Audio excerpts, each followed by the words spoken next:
All right, today's the day. Missouri, 78 degrees today, second day of March 2022. Taking it out for the first ride. Beautiful day.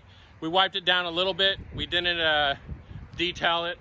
I got it registered, classic tag, but it's not on there yet. So I got the paperwork. We'll probably end up getting pulled over, but we're gonna take it out anyways. It's insured, it's good to go. So we're gonna take it down the road. Hopefully we don't have any issues.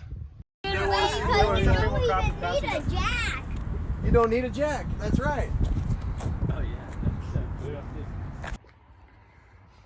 Well, we drove it about, I don't know, 3 hours. We hit switches and bounced all day, and then we just got dropped off by the tow truck. It looks like the rear U-joint broke and it locked up in the street and we got stuck there, but I figured I was gonna have to work out some bugs, and that was a bug. That's where we're at for today. I'm gonna continue on with this first drive video and then have some shots of it driving down the road and actually being in use. But right now I'm gonna jack it up, swap out the U-joint, and hopefully it wasn't the rear end that locked up or something and broke the U-joint. So yesterday when I looked at it after my first ride, test drive down the street, it looked like I thought the U-joint had broke and binded it up, or the rear end locked up. But what actually had happened was the shock, it looks like, because it pulls to the left, it looks like the shock, as I was lifting it up and down, pulled on this caliper and pulled it down and actually locked up this rear brake caliper. So I'm gonna order a new brake caliper and hopefully have it today, and then swap it out and take that shock off and see if that fixes the problem. So I was not right about it being the caliper that locked up the rear end. What it ended up being was the rear end that was supposedly rebuilt was not rebuilt right, and they put no fluid in it, and which wouldn't have been a big deal, but they did not tell me that. So it dried up, it locked up, and that's what locked up the rear end. Couple things that I had to do before I could get her on the road. I've had a few test drives so far. I've drove it for a few hours at a time, so that everything seems to be going good so far. I just got one more thing that I need to button up before I can cruise it for the summer. But so the calipers were up here. Anytime I three-wheeled, it would pull on the caliper, which you just saw, and pull it inwards. So what I did was I lowered the bracket down here. I bled it. I unbolted the caliper, bled it, and then moved it down here. And I had swapped the calipers, so the right side caliper is now on the other side. The left side is over here, so that the bleeder valve is on the top.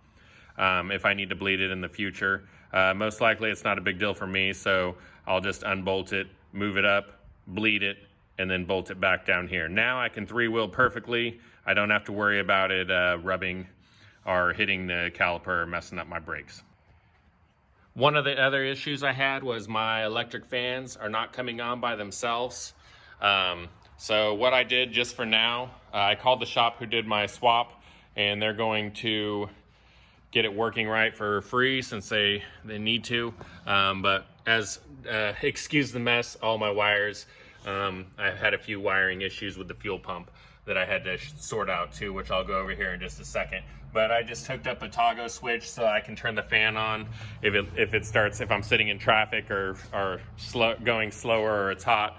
That seems to be working fine so far. After the summer's up, I'll take it in and get it where it comes on automatically. So that was one of the other issues. One more issue that I had. So you can see the bolt.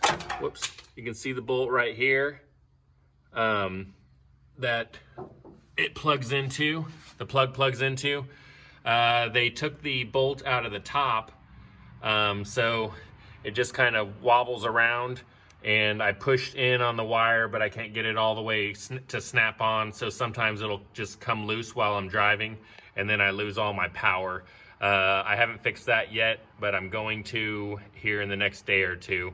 But that's the last thing that I need to do before I can just drive it and feel comfortable driving anywhere for the rest of summer. And then I got a couple small things I'm going to do after the summer's up. One other thing, I kept having fuel pump issues. It kept cutting out. I thought it was the wiring going to the relay because some of those were loose.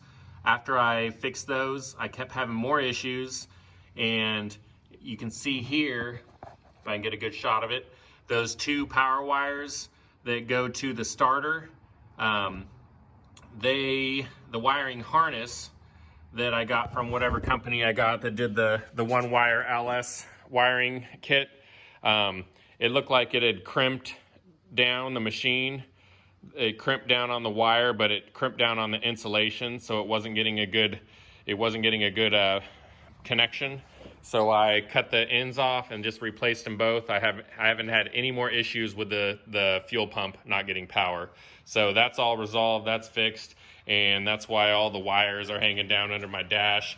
That was me losing power to my fuel pump just whenever and trying to track it down. But so that's all fixed. I'll get the wires put where they need to go here in the short future here. Other than that, what I'm going to go ahead and include in this video is my nephews are here from the summer from Florida. I live in Missouri. We're getting ready to take them on their first cruise. My brother and I, they're his kids.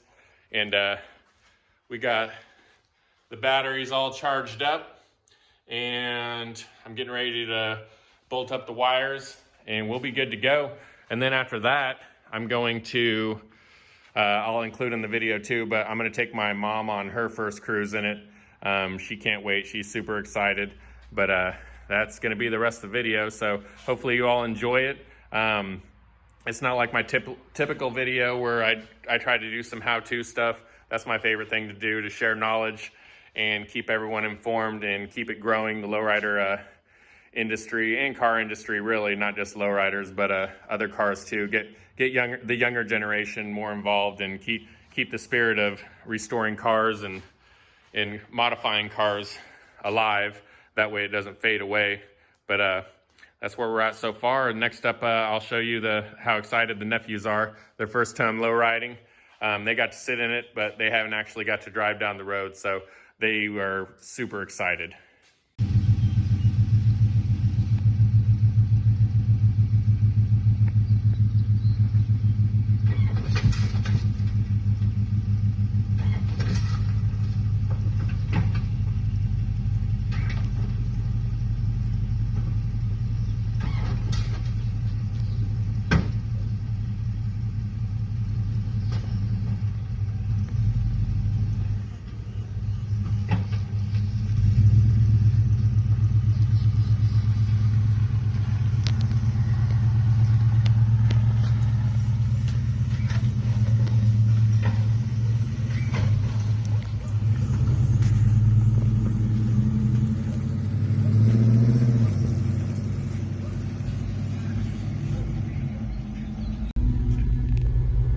Taking her on a little birthday cruise.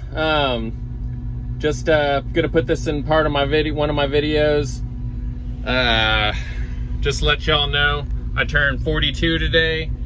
I bought this thing on my 22nd birthday and just finished completely restoring it a couple weeks ago.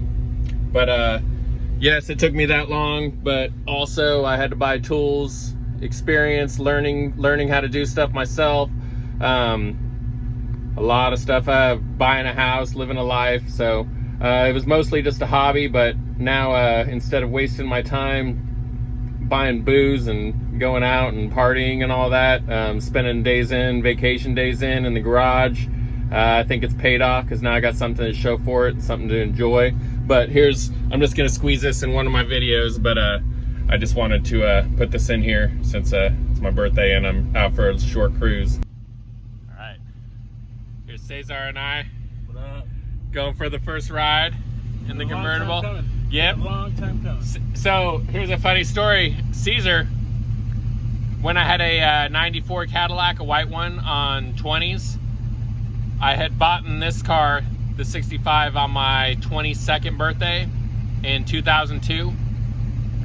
So Caesar was working with me at Steak and Shake, and I was driving, and my dad was driving this 65, and it was black.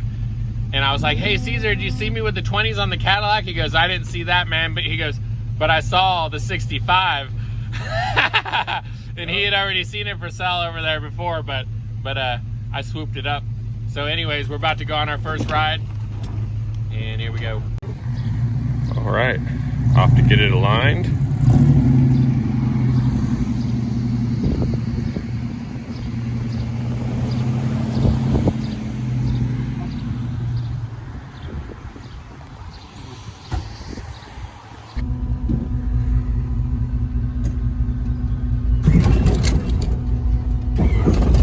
What's up, homies? You ready for this? Yeah. Nice shorts. Push the seat forward. The seat goes forward. Push it forward. I got some leg space. Don't crawl on my shit, dude. Come on now. You gotta push the seat forward. Just push it forward. Yeah, there you go. Scoot. Nah, you're on that side. It's the dad. Patricio. What's up, dude? What you waiting on? What's up? You ready for this ride? Yeah. Why Hey. you gonna roll that window up? You boys ready for this ride? Of course I am. Window? Where we're going, we don't need windows. Or seatbelts, I guess. No, Oh, there's they're here. seatbelts. You'll need the seatbelts. I'm recording it. Yeah, hey, what did I just do there? A three-wheeler? Jericho, what is it? 3 wheels. Oh, okay. Not the three-wheelie? Nice shorts. All right, so what'd you guys think of your first low ride? 65 out of 10. What about you, Jericho? 10 out of 10. 10 out of 10. What was your favorite part? Bouncing. Bouncing? That was it? That was your favorite part? Or the reaction. What was your least favorite part? Least favorite part? The sun beating on my thigh. The sun? Yeah. Yeah, it kind of hurts. Okay. You guys are ridiculous.